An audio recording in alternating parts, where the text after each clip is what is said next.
বন্ধুরা, আফগানিস্তানের বিরুদ্ধে এসএসপি জয়সওয়াল মেরে ফেলল বিশ্বের সবথেকে 160 মিটারের লম্বা ছক্কা এবং সেই বল গিয়ে পড়ল স্টেডিয়ামের বাইরে।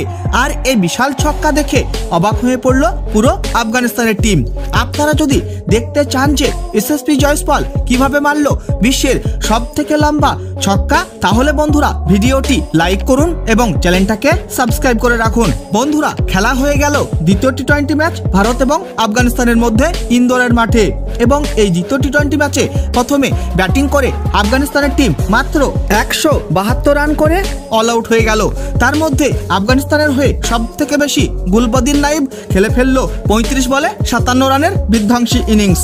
আর সেখানে মুজিবুর রহমান খেলে ফেললো 9 বলে 21 রানের তাবড়তোড় ইনিংস। তারপর আর কোনো চমৎকার করতে পারলো না এই ম্যাচে আফগানিস্তানের ব্যাটাররা। টিম ইন্ডিয়ার হয়ে আশদীপ সিং তুলে নেয় 32 রান দিয়ে 3 উইকেট।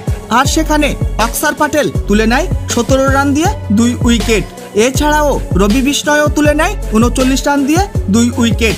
তার জবাবে এই রান তাড়া করতে এসে টিম ইন্ডিয়ার অধিনায়ক রোহিত শর্মা খাতা না খুলেই বোল্ড আউট হয়ে প্যাভিলিয়নে ফিরে যায় এবং তারপরেই বিরাট কোহলিও 16 বলে 29 রানের ইনিংস খেলে আউট হয়ে যায়। তারপর বন্ধুরা আফগানিস্তানের বোলারদেরকে কুটতে শুরু করলো এসএসপি জয়সওয়াল এবং শিবম দুবে। তার মধ্যে এসএসপি জয়সওয়াল খেলে ফেললো 34 বলে 68 রানের তাবড়তোড় ইনিংস। আর সেখানে শিবম দুবেও খেলে ফেললো 32 বলে 63 রানের বিধ্বংসী ইনিংস।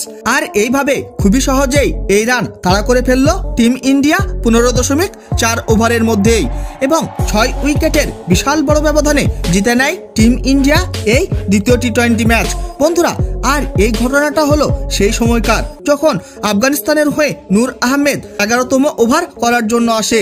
আর সেই 11তম ওভারের দ্বিতীয় বলেই এসএসপি জয়সওয়াল হাঁকিয়ে ফেললো বিশ্বের সবথেকে লম্বা ছক্কা এবং সেই বল গিয়ে পড়লো স্টেডিয়ামের বাইরে।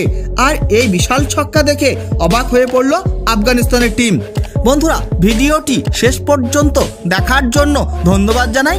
তাহলে দেখা হবে নেক্সট কোনো ভিডিওতে।